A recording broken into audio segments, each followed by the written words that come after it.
புரோட்டாவுக்கு மாவு பிசைகிற மாதிரி பிசைஞ்சிட்டு அதை வந்துட்டு வீசுறதுக்கு முன்னாடி நல்லா எலாபரேட் பண்ணிக்கோங்க. அதாவது ஓரப்பாகம் வந்து கொஞ்சம் மெலிசாகவும் நடுவில் கொஞ்சம் கனமாகவும் வர மாதிரி இப்படி நல்லா தீர்த்திக்கோங்க.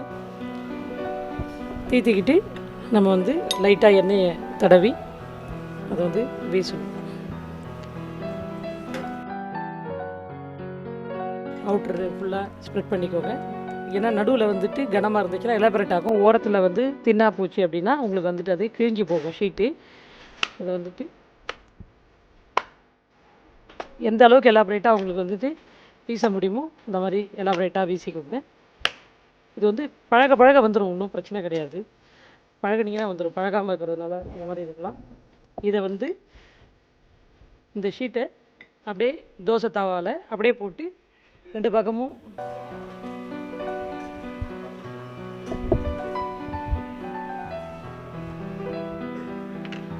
பக்கமும் நல்லா வேக வச்சிங்கன்னா உள்ளே உங்களுக்கு சீக்கிரமாக ஷீட்டு ரொம்ப தின் ஷீட்டு பேப்பர் மாதிரி ஆகும்.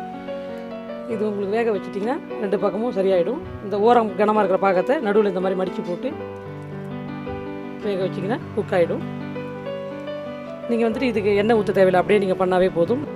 தீ அதிகமாக நடுவில் விழும், ஓரத்தில் கம்மியாக இருந்துச்சுன்னா அந்த மாதிரி பாகங்களை நம்ம வந்துட்டு ஷீட்டை வந்து மடிக்கி விட்டு சென்டரில் விட்டுட்டு இந்த மாதிரி பண்ணிங்கன்னா சைடெல்லாம் குக் ஆகிடும் உங்களுக்கு. ஏன்னா மைதா வந்துட்டு ராவாக நீங்கள் இருக்கக்கூடாது, நல்லா வேக வச்சு தான் போடணும்.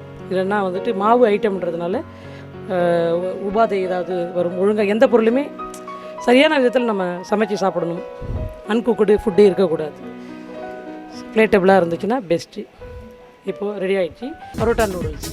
டொமேட்டோ ஆனியன், கிரேட் பண்ண பன்னீர், கோகோனட் பேஸ்டு கிரேவி, மெலிசா நறுக்கிய க்ரீன் சில்லி, கறிவேப்பிலை, எண்ணெய் கடாயை ஹீட் பண்ணிவிட்டு எண்ணெயை காய வச்சுருக்குறோம். எண்ணெயில் வந்துட்டு கறி லீஃபு, கொஞ்சம் க்ரீன் சில்லி போட்டு வதக்கிட்டு ஏற்கனவே நம்ம வதக்கி வச்சுருக்கிற வெங்காயம் தக்காளி போடணும். இந்த வெங்காயம் தக்காளி போடுறதுக்கு முன்னாடி துருவி வச்சுருக்கோம் பார்த்திங்களா பன்னீர், அதை வந்து ஆயிலில் சாட்டர் பண்ணிக்கலாம்.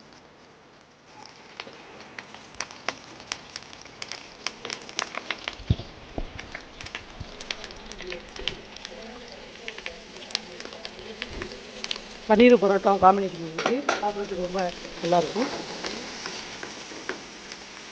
ஃபஸ்ட்டு பன்னீரை வந்துட்டு இது பண்ணிவிட்டு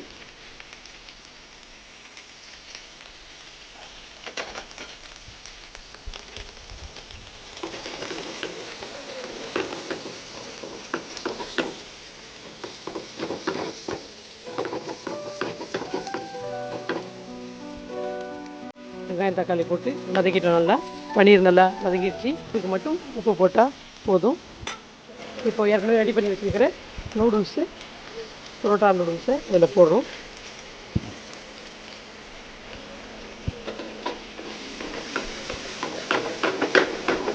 இது ரொம்ப வேகணும்னு அவசியம் இல்லை. இல்லை, நம்ம ஏற்கனவே வேக வச்ச பொருள் தானே அது. நூடுல்ஸ் ஏற்கனவே நம்ம வந்துட்டு ரெடி பண்ணி க்ரில் பண்ணிட்டோம். க்ரில் பண்ணி கட் பண்ணி வச்சுருக்கிறோம். அதனால் இது சூடானா போதும், இந்த கிரேவி வந்து அப்சர்வ் ஆனால் போதும்.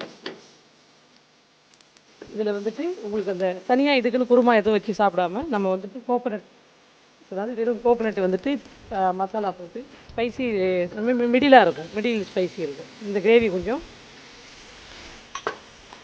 Plain gravy.